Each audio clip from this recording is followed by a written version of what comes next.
안녕하세요. 저는 쌍둥이를 키우고 있는 30대 싱글맘입니다. 저의 전 남편은 말 그대로 쓰레기 같은 남자였어요. 그런 남자를 왜 좋아하게 됐는지 지금의 저는 이해가 가지 않지만 그 당시에는 남편의 그런 철없는 모습도 너무 귀여워 보였거든요. 저는 당시 32의 나이로 외모가 콤플렉스인 수수한 여자였어요. 그래서 남자친구를 몇 번 사귄 적도 없지만 사귄 후에는 생각과는 다르다는 이유로 차이기 쉬운 여자였어요. 그래서 제가 연애를 하고 결혼을 할 거라는 생각은 그냥 접어두고만 있었는데 남편을 만나게 되고 그런 생각은 모두 사라졌어요.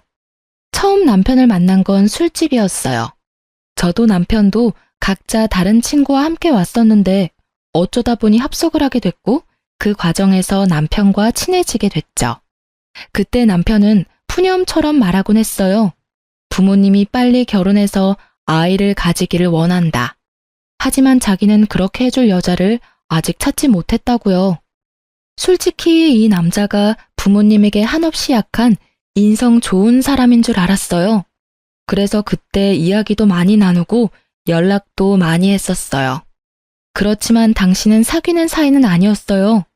그런데 두세 달쯤 지나니 저에게 결혼을 전제로 사귀고 싶다고 하더군요. 얼굴은 자기 타입인데 성격은 부모님 타입이라고요. 솔직히 나보다 3살이나 어린 남자에게 이런 식으로 고백당하니 저도 가슴이 두근거리며 기분이 날아갈 듯 기쁘더라고요. 그래서 시어른 될 분들을 보러 집에 갔는데 거기서부터 너무 놀랐었어요. 집은 비싸 보이는 전원주택에 부모님들도 무척 교양 있어 보여서 그냥 소시민인 나와 우리 가족이 결혼을 할 수 있을까 싶은 생각만 들더라고요. 그런데 의외로 그 집에 갔더니 시어른들이 너무 좋아하셨어요. 그렇게 두 분의 마음에 쏙 들어 결혼을 하게 됐고 결혼 후에는 금전적으로 도움도 많이 받았어요. 시부는 엄격한 면이 있지만 상냥하신 분이고 시모도 친절하고 부드러운 분이셨거든요. 그런 제 결혼 생활은 완벽한 신데렐라 스토리가 될 뻔했지만 저에게는 문제가 하나 있었어요. 바로 외동아들로 곱게 큰 남편이 철이 없고 생각이 너무 짧다는 거였어요. 사실 결혼 후에 들은 이야기였는데 시부모가 저를 좋아한 이유도 제가 연상에다 차분한 성격이라 남편을 잘 단속할 거라고 생각했기 때문이었대요. 그런 이야기까지 듣고 나니 가정의 평화를 위한 책임감이 막중해지더군요. 그러다 찾아온 위기는 아이를 낳기 전이었어요. 그때는 한창 아이를 낳으려 노력하던 때였어요. 시부모님이 너무 손주를 원하기도 하셨지만 저도 슬슬 더 늦으면 노산이 될 상황이 오기 시작했으니까요. 그렇게 열심히 시험관 준비 중이었는데 남편은 그때쯤 점점 늦게 들어오기 시작했어요. 남편은 당시 중소기업에서 일하고 있었어요.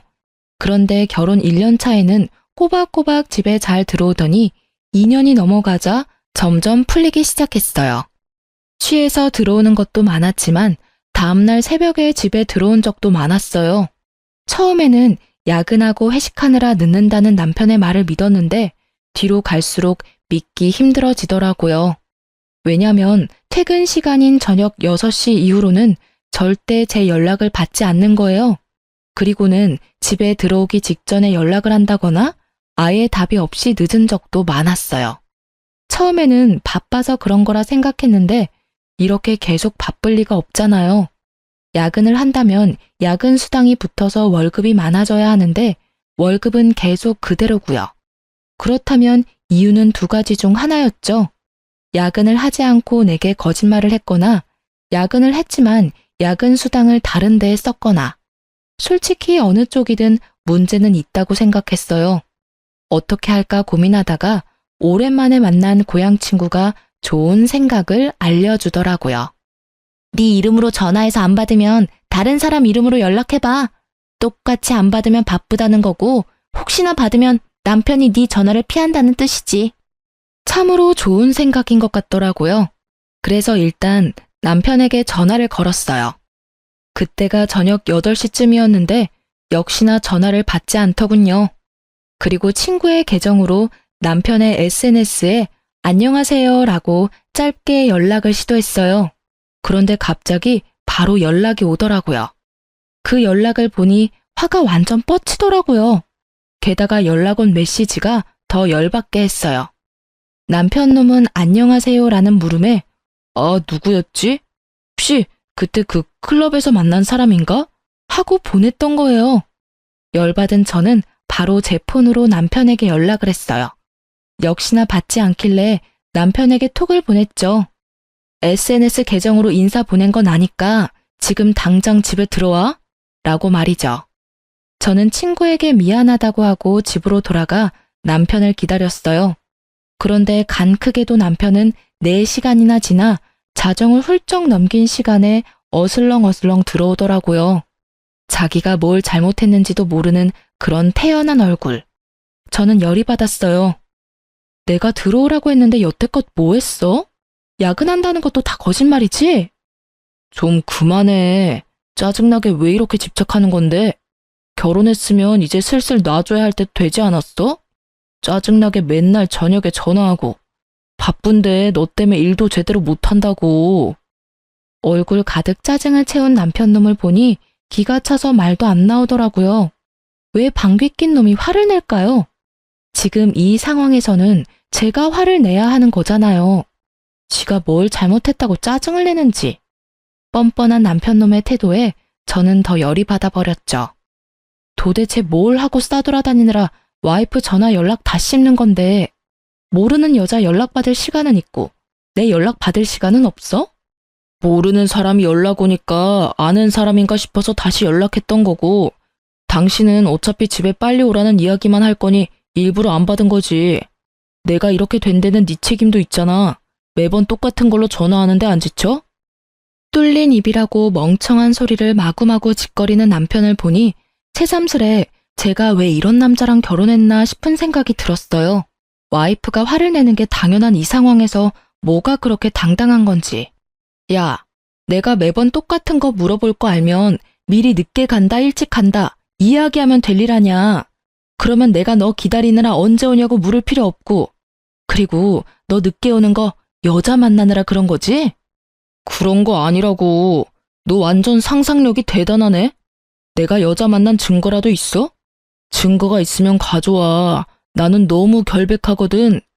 솔직히 나처럼 사람 좋아하고 노는 거 좋아하는 사람이 여태껏 결혼하고 한 번도 그렇게 즐기지를 못했는데 무슨 여자야? 너 여기서 한 발짝만 더 가면 의부증이야. 알아? 그러니까 내 일에 신경 쓰지 마. 저는 뱃속에서 솟아오르는 분노를 꾸역꾸역 삼켰어요. 큰 소리를 내지 않으려 얼마나 고생했는지 계속 침을 삼켜야 했어요. 의부증? 네가 그렇게 행동을 하니까 내가 의심하는 거잖아. 그리고 진짜로 의부증이 어떤 건지 보여줄까? 네가 제일 싫어하는 집착질 보여줘봐. 그래, 너 마음대로 살아봐. 그럼 나도 내 마음대로 시댁에 다 일러 바칠 거니까. 저는 결국 최종 병기를 꺼냈죠. 시댁. 예전에 남편이 제게 이렇게 말했었어요.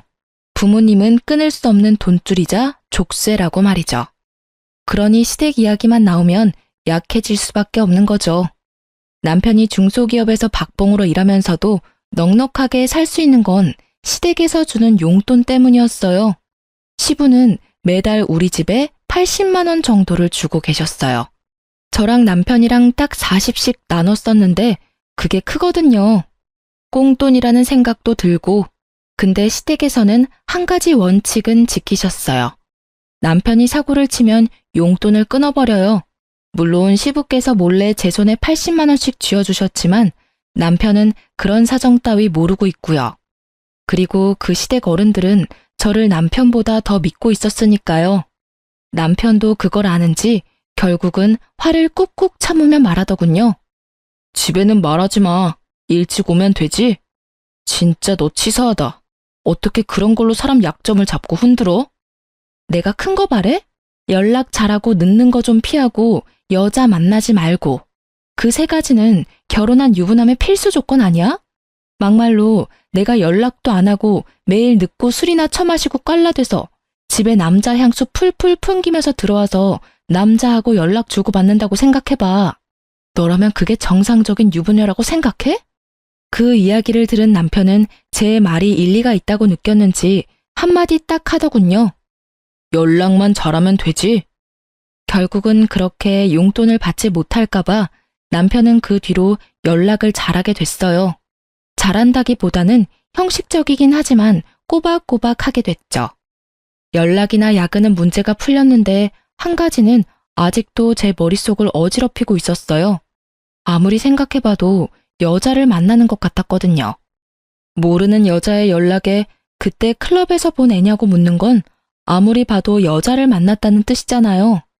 솔직히 클럽을 다니는 것도 신경이 쓰였지만 그 문자 때문에 더 신경이 쓰여서 그건 추궁하지도 못했어요. 그래서 그 뒤로 남편 카드 내역을 종종 뒤졌어요. 이렇게까지는 하고 싶지 않았지만 신경이 쓰이더라고요. 그래도 그 뒤로는 조용히 몇 달을 넘어갔어요. 그렇게 지지고 볶던 우리에게도 새 생명이 찾아왔어요. 저희는 자연 임신이 안 돼서 시험관을 했었고 그렇게 이란성 쌍둥이를 낳았어요. 이때도 남편은 얼마나 비협조적으로 굴었는지 시모가 강력하게 아이를 원하지 않았다면 아이가 생기지 않았을지도 모를 정도였어요. 저는 천사 같은 두 아이들을 위해 간호사 일을 그만두고 집에서 육아에 전념하기로 했어요.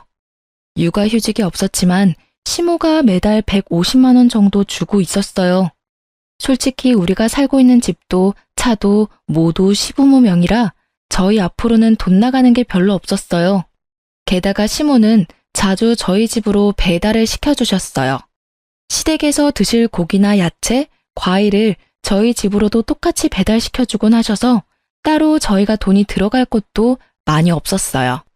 대신 쌍둥이 육아는 거의 혼자서 해야 해서 힘들긴 했어요. 그렇게 육아에 제가 신경을 온통 뺏기고 있을 때 망할 놈은 주말마다 놀러 나가기 바빴어요.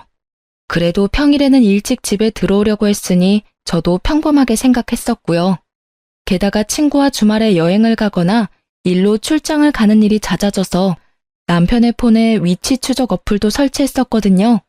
혹시나 또 다른 여자 만나러 갈까 봐서요. 그런데 항상 간다던 목적지 그대로였고 친구들도 모두 사진 찍어서 보내니 의심할 게 없었어요. 그렇게 지내다가 하루는 시모와 병원에 다녀오는 길에 아무 생각 없이 위치 추적 어플을 켰어요. 평일 낮이라 회사에 있을 거라는 당연한 생각을 하고 켰는데 현재 남편의 위치는 회사가 아니라 강릉이더군요. 어플이 혹시라도 잘못됐을 수도 있으니 확인을 해보려고 남편 회사에 전화를 했어요. 남편이 연락을 안 받는다고 하고 바꿔달라고 했더니 남편이 연차를 썼다고 하는 거예요. 저는 그 말에 잊고 있던 분노가 치밀어 오르는 것을 느꼈어요. 애들이 있으니 화는 못 내고 참고 있었는데 더 미쳐버리겠더라고요. 와이프에게 숨기고 평일에 연차를 썼다. 분명히 숨기고 싶은 행선지 숨기고픈 상대가 있다는 거 아니겠어요? 이건 99.9% 여자가 있는 거라는 생각이 들었어요. 그런데 아무리 요리조리 찾아봐도 꼬리를 못 잡겠더라고요. 기회를 엿보고 있었는데 며칠 뒤 주말에 남편이 인사불성이 돼서 친구들에게 실려왔더라고요. 저는 이때가 기회라고 생각하고 남편의 폰부터 뒤졌어요. 그런데 이 용의주도한 남편놈은 패턴과 비밀번호까지 싹 다 바꿔놨더라고요. 지문으로도 해봤는데 지문 인식도 안 해놨더군요. 결국 허탕만 친 저는 한숨을 쉬며 남편을 놔두려다가 남편의 넥타이가 사라진 걸 발견했어요. 아침에 나갈 때는 분명 제가 선물한 넥타이를 착용했었거든요. 그게 사라진 걸 보니 기분이 또 나빴어요. 이제는 제가 사준 선물까지 막 버리고 다니나 싶은 생각이 들었거든요. 주말이라 애들을 시댁에 맡겨놓았던 저는 남편과 같은 집에 있기 싫어서 낮쯤에 밖으로 나와 길거리를 걸었어요. 저녁까지 들어가지 않고 혼자 시간을 보내다가 중고거래 어플에서 보내온 알림을 받고 집으로 향했어요. 공기청정기를 시모가 새로 사줘서 기존에 쓰던 걸 중고거래하려고 했거든요. 그 글을 올려놨었는데 누군가 연락이 온 거죠. 그 연락을 확인하러 중고거래 어플에 들어간 저는 그곳에서 잃어버린 물건 주인을 찾는다는 최신 글을 보고 깜짝 놀랄 수밖에 없었어요. 바로 뒷면에 남편 이름이 적힌 남편의 넥타이였거든요. 집 근처에 술집 사장이 올린 글이었는데 어제 처음 온 손님 넥타이라며 가져가라고 글을 올려놨더라고요. 저는 이거다 하고 생각하고는 후다닥 술집으로 향했어요. 안녕하세요. 넥타이 보고 왔는데요. 저희 남편 거라 찾으러 왔어요. 제가 말을 꺼내자 술집 사장님이 고개를 갸웃거리더라고요. 왜 그러세요? 아니, 어제 본 얼굴이랑 다른 것 같아서요. 어제 같이 오신 분 맞죠? 그 이야기에 드디어 꼬리를 잡았다는 생각이 들었어요. 어제 분명히 다른 여자랑 여기 온 게 틀림없었어요. 저기 혹시 그 CCTV 영상 좀 볼 수 있을까요? 어제 남편이 지갑도 잃어버린 것 같아서 확인 좀 하려고요. 물론 그런 적은 없지만 이렇게라도 말하지 않으면 CCTV를 보여주지 않을 것 같아 그렇게 말하고 CCTV 영상을 돌려봤어요. 그리고 남편의 옆에 있던 여자의 얼굴을 확인하던 순간 저는 머리를 강하게 한 대 맞은 기분이 들었어요. 저번에 친구 계정으로 남편에게 연락을 보냈었잖아요. 그때 그 친구였던 거예요. 이 두 사람이 나 몰래 만나고 있었던 거죠. 게다가 어찌나 가까운 사이인지 아주 찰싹 붙어가지고는 누가 봐도 우리 연인 사이예요 하는 모습을 하고 있더라고요. 저는 동영상을 사진과 영상으로 저장해서 남편에게 바로 보냈어요. 집으로 돌아가는 길에 남편의 전화가 계속 오는데 싹 다 무시했어요. 어차피 집에 가서 볼 걸 여기서 체력, 마음 낭비 하고 싶지 않았거든요. 집에 도착하자마자 남편이 꺼낸 첫 마디가 뭐였는지 아세요? 왜 전화를 안 받아? 몇 번을 전화했는지 알기나 해? 왜 내 전화 무시하는데? 전화를 무시한 게 그렇게 큰일일까요? 매번 무시하는 너는 뭐냐고 쏘아주려다가 겨우겨우 참은 제가 말했어요. 내가 보낸 사진을 보고도 왜 전화 무시하냐는 말을 먼저 하는 너라는 놈에게 이제 질리려고 해. 그래 말해봐. 언제부터 내 친구랑 바람 폈어? 언제부터겠어? 네가 그 여자 계정으로 나한테 연락했을 때부터지. 그렇게 예쁜 여자가 있었는데 잘도 숨겼네? 제가 제 손으로 무덤을 판게 됐어요. 불륜도 쿵짝이 맞아야 하는 거잖아요. 남편만 단속한다고 될 일이 아니었어요. 저는 제 친구가 제 남편에게 들이댔다는 것도 정말 충격이었어요. 그런 친구라고 생각한 적 전혀 없었으니까요. 야, 쓰레기 같은 놈아. 네가 와이프 친구한테 손을 대? 게다가 그렇게 당당하게 바람피는 것까지 이야기할 상황이야? 이럴 거면 나랑 왜 결혼했어? 왜 날 이렇게 비참하게 만드는 건데? 제가 꺼낸 말은 거의 한풀이었어요. 대답 같은 건 듣지 않아도 되는 한풀이. 그런데 남편 놈은 기가 막힌 대답을 내놓더군요. 네가 성격은 수수하고 조용해서 내가 밖으로 나돌아다녀도 별말 안 할 줄 알았지. 이렇게 괄괄하고 집착하는 성격인 줄은 꿈에도 몰랐어. 이렇게 땡땡댈 줄 알았으면 다른 여자랑 결혼하는 게 차라리 나았을 것 같아. 엄마가 빨리 결혼해서 애 낳으라고 난리쳐서 제일 만만해 보였던 너하고 결혼한 건데 완전 망했잖아. 네가 다른 여자 만나고 밖으로 나돌아다녀도 별말 안 하고 참아주는 여자? 그런 여자가 세상에 어디 있겠어. 있다면 네 돈 보고 결혼해서 딴 주머니 차려는 여자겠지. 내가 미쳤지. 네 본성을 못 알아보고 결혼한 내가 미친 거야. 그래, 조용하고 아무 말 못할 여자랑 결혼하고 싶었으면 인형이랑 결혼하지 그랬어. 그러게 좀 적당했어야지. 이게 뭐야? 결국은 내가 너한테 마음 뜬 건 다 네 탓이라고. 내가 잘못했다고 생각하는 것 자체가 난센스야. 원인은 모두 너한테 있다는 말이지. 밖으로 내뱉는다고 다 말이 아니야.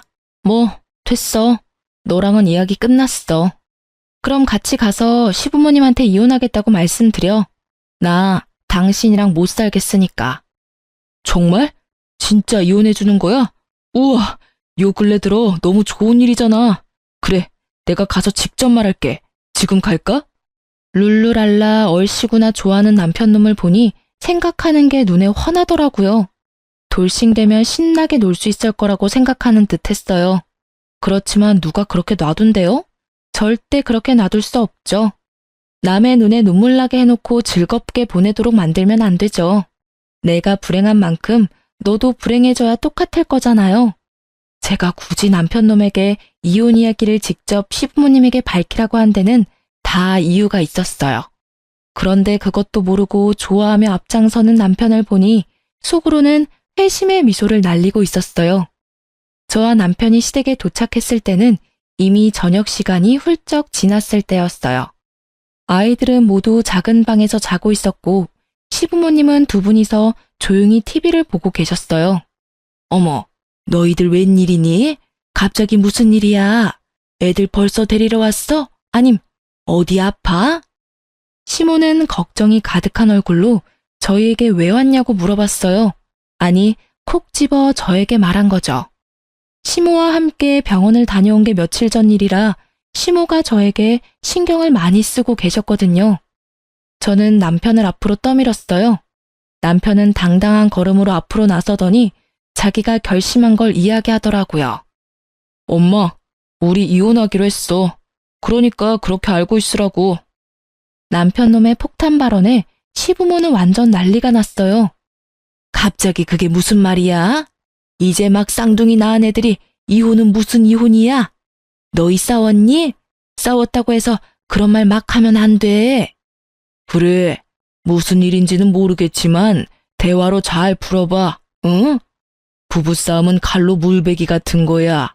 둘이서 잘 이야기해보면 분명히 조율이 될 테니까. 시부모는 저희를 달래려 애쓰는 중이었고 남편은 그 상황에서도 아주 당당하게 말하더라고요. 아니, 남편이 밖에서 하는 일에 사사건건 참견하고 떽떽거리며 잔소리하는 거 싫어서 이혼하고 싶은 거예요. 게다가 의부증까지 있는지 저한테 위치 추적 앱 같은 거 설치해놔서 솔직히 숨 막혀서 같이 못 살겠어요. 다른 사람들이 들으면 오해하겠어.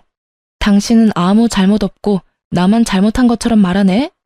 왜 당신 바람핀 이야기는 안 해? 나한테 속이고 내 친구랑 강릉 여행 가고 술집에서 친구 옆에 끼고 놀다가 내가 선물해준 넥타이 버리고 온 건 왜 이야기를 안 해?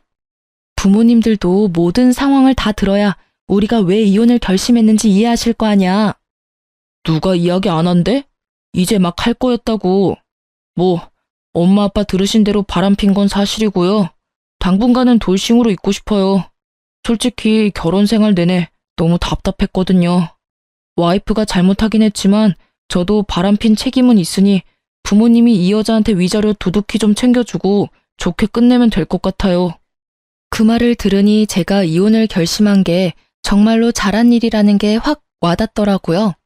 여전히 철없고 정신 못 차리는 천하의 개쓰레기 같은 발언을 아무렇지 않게 하는 남편을 보니 말이죠. 그리고 그 말을 면전에서 듣고 있는 시부모의 꼭지도 함께 돌게 만들더라고요. 야, 너 미쳤어? 네가 지금 제정신으로 그런 말 하는 거냐? 당분간은 돌싱으로 있고 싶어? 이 미친놈이.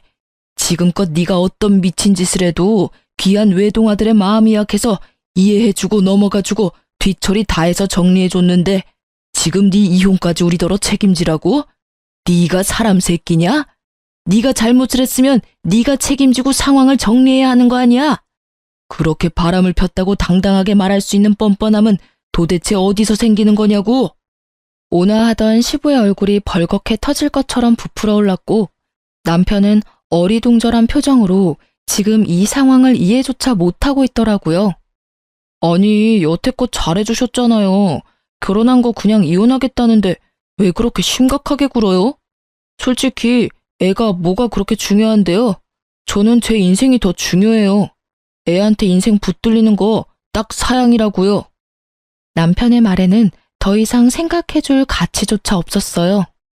어머님, 아버님, 일이 이렇게 됐으니 며칠 전에 저와 나눈 이야기는 없던 걸로 해야 할 것 같아요.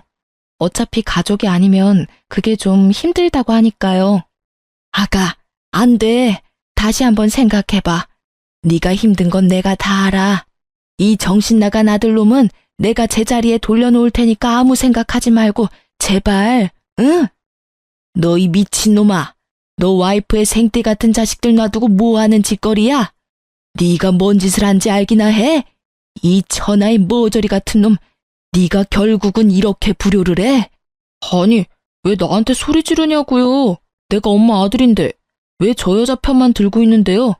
솔직히 이것도 엄청 짜증나거든요? 내가 무슨 말만 하면 며느리한테 물어봐야 한다. 며느리랑 상의했냐? 안 되겠다, 며느리한테. 이게 정상이에요? 볼멘 소리로 불평을 쏟아내는 남편을 보더니 시부가 맞받아쳤어요. 네가 이러니까 우리가 며느리를 찾는 거 아니냐? 네가 처신을 똑바로, 아니지, 상식적으로만 해도 우리가 며느리를 찾을 리가 있겠어? 너 혼자 애 둘을 어떻게 키울 건데? 귀찮게 애는 왜 키워요? 그냥 다 이 여자 줘버려요. 애는 기회 되면 다시 만들면 되지. 네가 진짜 미쳤지? 너희가 왜 시험관을 했는데? 네가 지금 시험관 아니면 애를 못 낳는다고?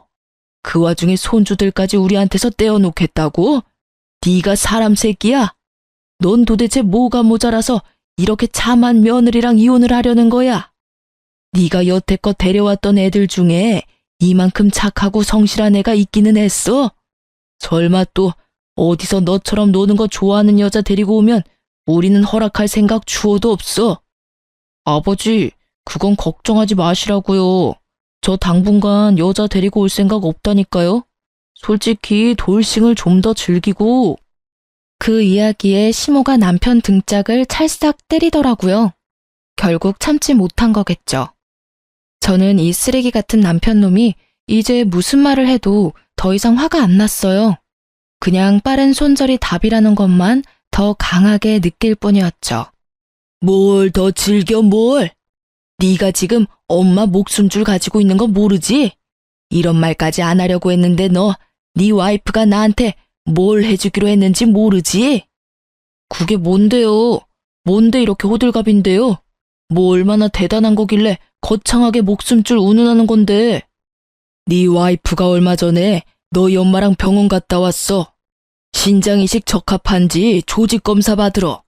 검사상 운이 좋은 건지 하늘이 도왔는지 조직이 잘 맞아서 이식 진행하기로 했는데 네가 지금 이혼하면 그 신장 못 받아. 엄마 매번 투석하러 다니느라 힘든데 너 때문에 이식도 못 받고 죽으면 네가 책임질 거야? 내가 며느리 신장 때문에 이러는 거 아니야. 시부모한테 신장 떼주는 게 어디 쉬운 일인 줄 알아? 네가 모자람 없이 컸다고 돈이면 다 된다고 생각하나 본데 이런 거는 돈으로 되는 문제가 아니야.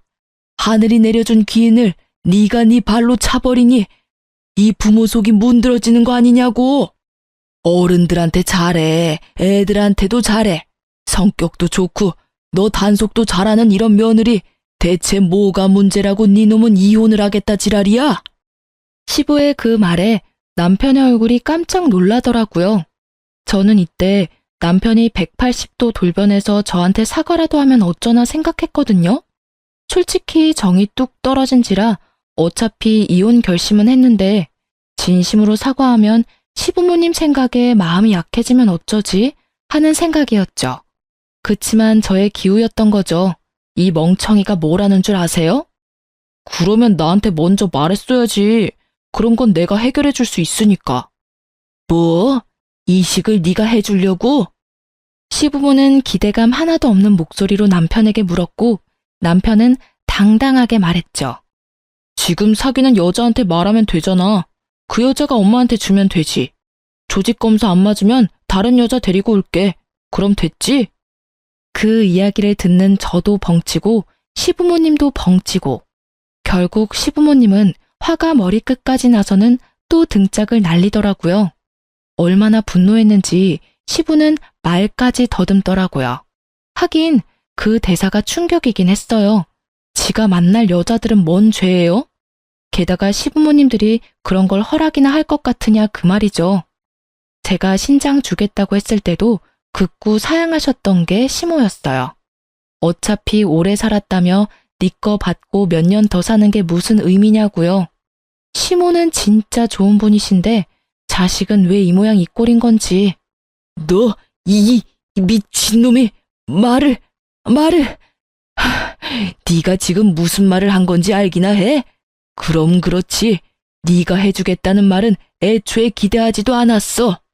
그런데 이런 정신 나간 말을 들을 생각도 없었다고. 뭐? 여자들을 데려와서 검사를 해? 이 미친놈이 아직 정신을 덜 차렸어. 무슨 뻔뻔함으로 그런 짓을 하게 해? 아이고 머리야. 내가 자식 새끼를 잘못 키웠어. 오냐오냐 키웠더니 아주 제 앞가림 하나도 못하는 애 하나를 어른으로 키웠네. 차분하고 꼼꼼한 며느리 보고 겨우 결혼시켜놨더니 결국은 내가 또 이 꼴을 봐. 저는 이 정신나간 멍청이와는 더 이상 함께할 수 없다는 걸 재확인하고서야 시부모님에게 다시 말했어요. 어머님, 아버님, 죄송해요. 솔직히 이 사람이 저한테 사과했으면 어떻게든 참고 살아보려고 했는데 이렇게까지 말하니 이혼을 하는 게 맞는 것 같아요. 저도 이런 말씀을 드리게 돼서 너무 죄송해요. 아가, 너 없으면 얘 사람 구실하면서 못 살아. 그러니까 제발 신장 같은 건 안 줘도 되니까 옆에 붙어서 사람처럼만 살게 해줘라, 응? 부탁이야. 너 이혼하고 나면 얘가 데려올 여자들 안 봐도 눈에 훤해. 죽었다 깨도 너 같은 여자 못 만나. 그러니까 제발. 엄마, 뭐 하는 거야? 왜 이 여자한테 매달리는데? 그리고 내가 뭐 어때서 그러는 거냐고. 나도 철들었다니까. 엄마 신장도 내가 하나 갖다 주겠다니까. 미친놈아, 말 좀 그만해. 네가 말할 때마다 이 엄마 가슴이 무너진다. 신장 소리 어디 가서 하지도 마. 이혼하면 가족이 아닌 게 돼서 공여자가 힘들 거라고 알고 있거든요. 결국은 이렇게 이혼해서 시댁과 남이 되게 되었으니 시모와 시부가 저에게 너무 잘해주셔서 미안한 마음은 가득했지만 어쩔 수 없는 일이잖아요. 남편이 제 곁에 붙어 있다면 신장 하나 줘도 몸 관리하며 평생을 살아갈 수 있겠지만 남편 없이 애 둘을 혼자 키워야 하는 상황이면 신장 하나 없는 게 어떤 느낌인지 감도 오지 않을 만큼 두렵거든요. 결국 저는 시부모와 남편 놈을 놔두고 나왔어요. 제 이야기는 끝났고 시부모와 남편이 할 이야기가 남았겠죠. 저는 나와서 바로 상간녀인 제 친구를 찾아갔어요. 그 상간녀는 저와 결혼 후에 만난 친구거든요.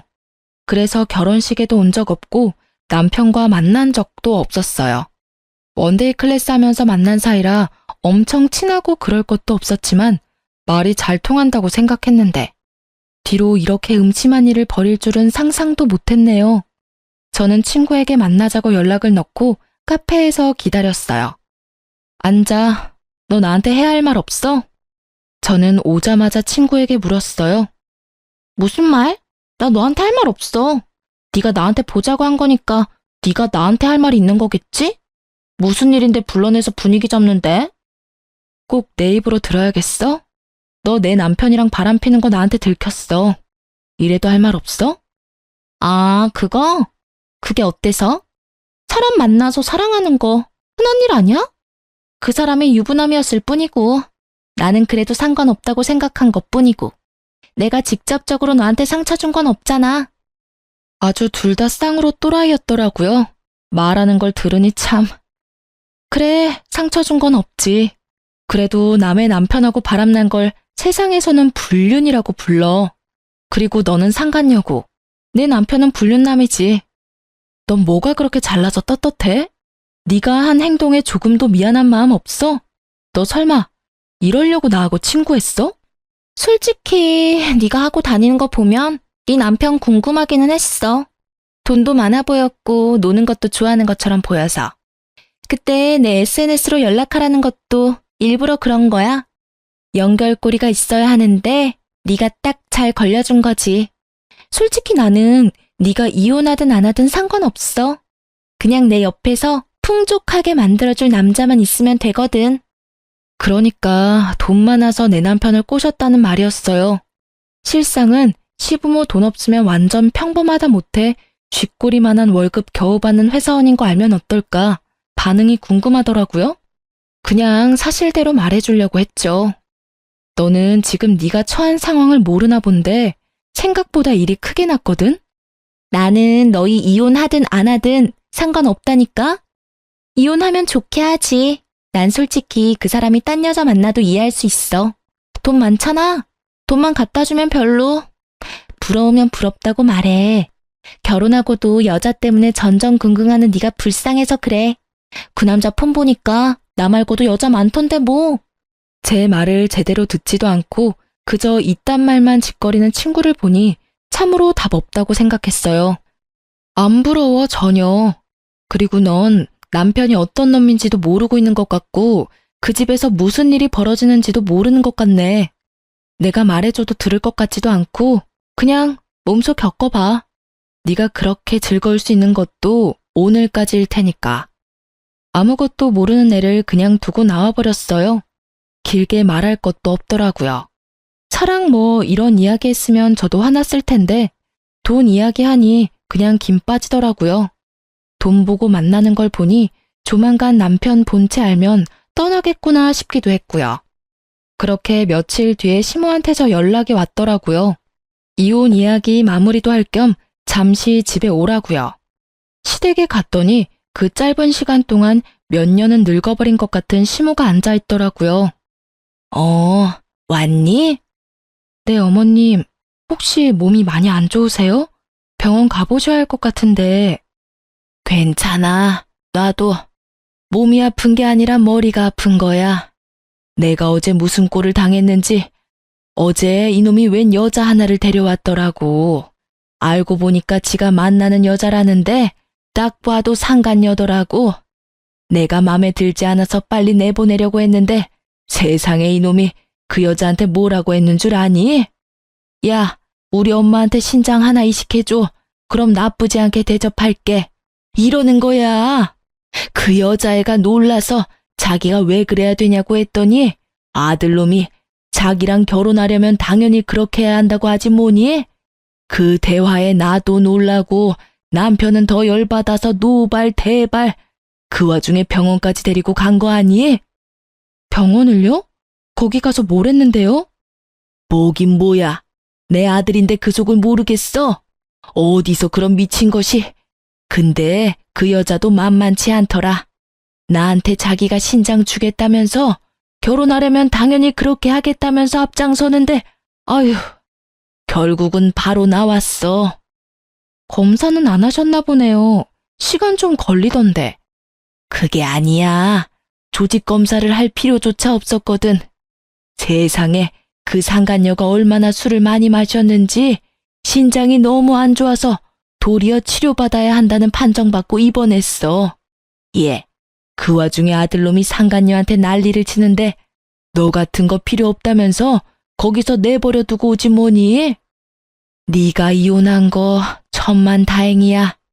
내가 그놈 엄마이긴 한데 네가 같이 있었다간 너만 힘들었을 거다. 오늘은 또 뭐라는 줄 아니? 나한테 신장 줄 여자 찾겠다면서 더 열심히 여자 만나러 다니는 꼴이. 내가 그래서 내 앞에서 신장 얘기 절대 하지 말라 그랬어. 어디서 사람을 이식 못 받아서 환장한 사람으로 만드는지 내가 이러다 제명에 못 죽지. 그 이야기를 듣는데 너무 웃겨서 웃음이 나올 뻔한 걸 참느라 고생했어요. 하긴 술 좋아하고 노는 거 좋아하면 신장이 안 좋아질 수도 있죠. 시모는 제게 미안하다며 양육권과 친권에 관해서는 다 저에게 맡기겠다고 했어요. 시모도 아시는 거죠.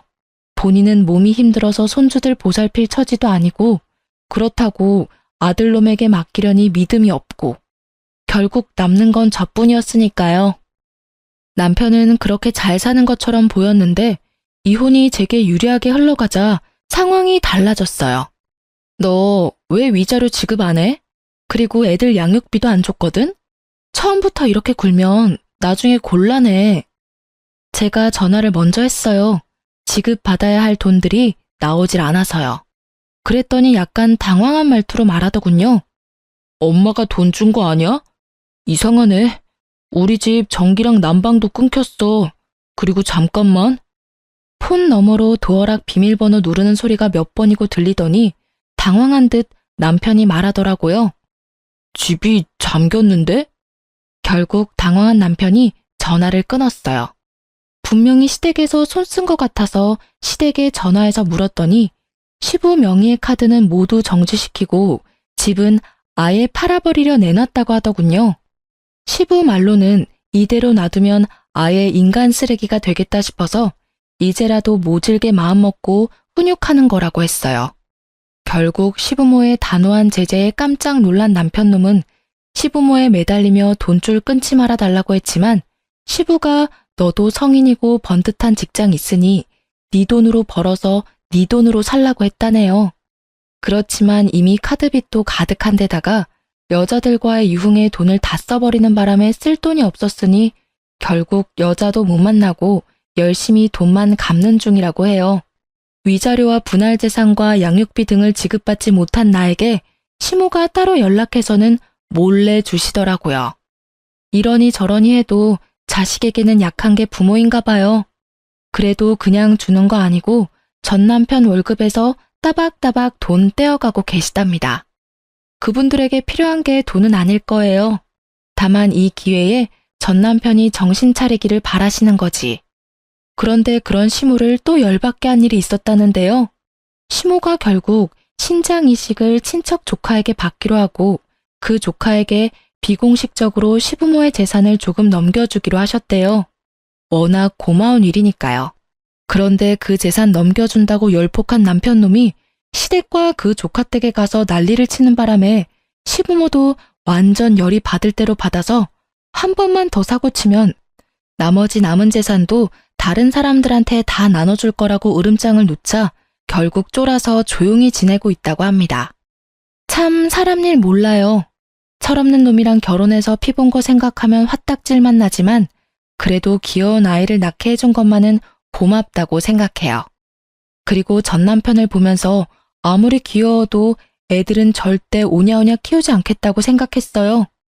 귀하다고 오냐오냐 키웠더니 완전 인간 쓰레기가 되어버렸고 그 덕에 애먼 저까지 힘들었잖아요. 솔직히 이혼 후에 편했다고 말할 수는 없어요. 돈을 받았어도 독박 육아는 여전했으니까요. 그래도 애들이 조금 크니 어린이집에 보낼 수도 있고 그 사이에 일도 시작할 수 있어서 좋아요. 남편의 빈자리까지 채울 수는 없어서 친정집 가까이 이사도 했어요. 그리고 애들이 시어른들과는 관계가 돈독해서 전 남편 없을 때 몰래 시모가 부르면 애들이랑 같이 갈 때도 많아요. 이혼은 했지만 시어른 손주들이기도 하고 관계도 좋으니 막을 필요는 없다고 생각해요. 다만 제게 재혼할 사람이 생기면 그때는 어떻게 할지 잘 모르겠네요. 하지만 아직까지는 저한테 그런 사람은 없어요. 그리고 저도 만나고 싶은 마음은 없고요. 그냥 이렇게 사는 것도 좋은 것 같거든요. 실은 또 저런 남자 만날까봐 걱정되는 게 제일 크지만요. 어쨌든 글을 쓰면서도 제가 이렇게 힘들었나 싶은 마음이 들 정도로 지금은 즐겁게 살아요. 항상 나쁘고 힘든 일만 있으라는 법은 없으니까요. 함께 글을 읽고 계신 분들도 저처럼 마음이 편안해지셨으면 좋겠네요. 지금까지 제 사연 들어주셔서 무척 감사합니다.